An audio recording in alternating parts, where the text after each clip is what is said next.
করছি, আমাদের আর বলার নেই। কেন? আমরা টিএনসির কাছ থেকে সব মানুষ নাকি দাদন খেয়ে রেখেছি।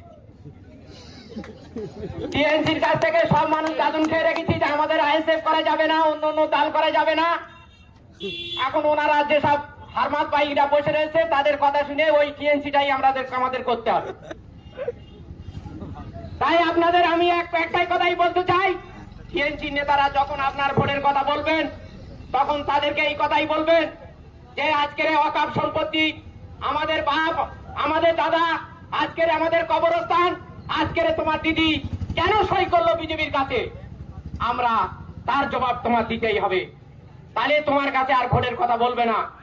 আজকের আমাদের সমস্ত সমাজের মানুষের দুর্বৃত্ত লেগে এনেছে এই মুখ্যমন্ত্রী কয়েকদিন, এই মুখ্যমন্ত্রী থাকাকালীন। আজকের আমরা যদি আইএসএফ এর ফেলা কোনো জায়গায় মারতে যাই, আমাদেরকে ধরে থানায় কেসের পরদায় আমাদেরকে মারে। আজকের মুখ্যমন্ত্রী তার হারমাত ভাইদের শিখিয়ে রেখে দিয়েছে, সে নাকি কি আমাদেরকে দেয়নি।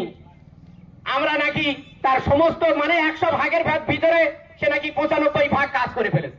তা 95 ভাগ যদি কাজ করে ফেলে তাহলে আইএসএফ এর থেকে এত ভাই কেন? আজকের সে যদি 100 ভাগের ভিতরে 95 ভাগ কাজ করে তাহলে 294টা এমএলএর ভিতরে একটা নওশাদ সিদ্দিকীকে কেন আটকাচ্ছে, কেন তাকে মারছে? আজকের অভিষেক সব জায়গা ছেড়ে দিয়ে আজকের ভাঙড় তার দখল। আর এই কথাটা বলার পরে আজকের আমার ভাঙড়ের সমস্ত মা বোনদের উপরে কি হারে অত্যাচার এই টিএনসির হারমাত বাহিনীরা চালাচ্ছে। আজকের বলেন আজকের আমরা কোথায় আছি? আজকের বলছে স্বাস্থ্যসাথী কার্ড গরিব মানুষের দিয়েছে, স্বাস্থ্যসাথী কার্ডটা আজকের নিয়ে হসপিটালে যান, একদম সম্পূর্ণ ভাওতাবাজি। কেন? আমার স্ত্রী ওই স্বাস্থ্যসাথীর কার্ডে অসুস্থ হয়ে গেছিল, সেখানে গিয়ে ভর্তি করার পরে দেখলাম শুধু গ্যাসের বড়ি ছাড়া আর অন্য কিছু নেই।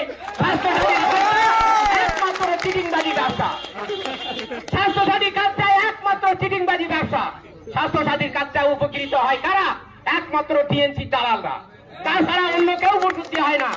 আরেকটা দিকে শুনুন, আজকের এই টিএনসির যারা অর্ধেক বিড়ি খেত আর অর্ধেক খানে গুজে রাখতো, তারা আজকের 15 লক্ষ টাকার মালিক, আর স্কারপিও গাড়ি 15 লক্ষ টাকার মালিক। আজকের তাদের অবস্থাটা দেখুন, আজকের তারা জুয়া খেলা করতো, আজকের তারা স্কারপিও গাড়ি চেপে বেড়াচ্ছে। এই উন্নয়ন আজকের মুখ্যমন্ত্রী বলছে 100 ভাগের ভিতরে গরিব মানুষের কাজ করেছে। হ্যাঁ, একটাই কাজ করেছে, সেই টিএনসি যেটা হারমাত ভাইরা তোলা তুলে কাটছে, ওদের উপকৃত হয়েছে, সাধারণ মানুষের কোনো উপকৃত হয়নি। তাই বন্ধুগণ আর আমি কিছু বলবো না, কেন সম্মানীয় আমাদের নেতা আছেন, উনি কিছু বলে আমি আমার সংক্ষিপ্ত বক্তব্য এখানেই শেষ করছি।